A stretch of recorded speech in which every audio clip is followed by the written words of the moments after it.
জয় already ইসরায়েলের পকেটে চলে গেছে।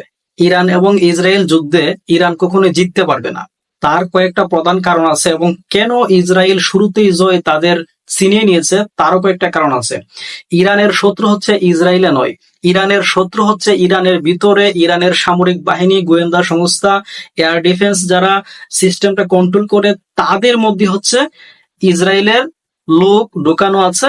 এবং ইসরায়েল যখন প্রথম হামলাটা করে তাদের ইরানের ভিতর থেকে কিন্তু প্রথমে এয়ার ডিফেন্স সিস্টেমটা বন্ধ করে দিছে, তারপর 200 ফাইটার জেট দিয়ে তারা আক্রমণ করছে এবং তারা সুনির্দিষ্ট লক্ষ্যবস্তুতে আঘাত করছে। আর ইরান যে আঘাতগুলা করতেছে ওইগুলা হচ্ছে কি এলোপাতারি আঘাত। এজন্য আপনি দেখবেন না যে ইরানের আঘাতে ইসরায়েলে কোনো গুরুত্বপূর্ণ সামরিক কর্মকর্তা আহত বা নিহত হয়েছে। আরেকটা বিষয় হচ্ছে ইসরায়েলের সাথে যুদ্ধ করা মানেই আমেরিকার সাথে যুদ্ধ করা। ওইদিকে আমেরিকা ইসরায়েলের পক্ষে থাকার ঘোষণা দিয়েছে, এর অর্থ এই তারা সরাসরি মাঠে ফিল্ডে যুদ্ধ করবে। আর ইরানের পাশে যে সকল শক্তিশালী রাষ্ট্র থাকার ঘোষণা দিয়েছে তারা মুখেই ঘোষণা দিয়েছে, আপনি কনফার্ম ধরে নেন তারা ইরানের পক্ষে কখনো যুদ্ধ করবে না। এজন্য ইরান কখনো আমেরিকার বিরুদ্ধে, যদিও যুদ্ধটা ইসরায়েল সামনে থেকে করবে, মূলত যুদ্ধটাই হবে আমেরিকার বিরুদ্ধে, সেজন্য ইরান একা টিকতে পারবে না। এটা হচ্ছে প্রধান কারণ। এখন অনেকেই বলতে পারেন তাহলে আপনি কি আমেরিকার পক্ষে বা ইসরায়েলের পক্ষে? না, আমিও চাই ইরান জিতুক, কিন্তু সত্যটা হচ্ছে এটা, আমিও ইরানের পক্ষে।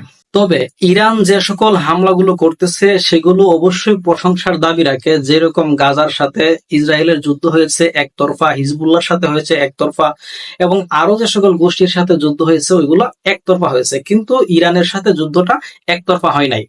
আর ইসরায়েল কখনোই ভাবে নাই যে ইরান এইরকম প্রতিক্রিয়া দেখাতে পারে, তাহলে হয়তো বা তারা ভিন্ন কোনো প্ল্যান করতো। তবে একটা বিষয় কনফার্ম, ইসরায়েল চাইলে ইরানের যে কোনো জায়গায় যে কোনো স্থাপনায় হামলা করতে পারে এবং তাদের গুপ্তচর প্রত্যেকটা জায়গায় বসানো আছে।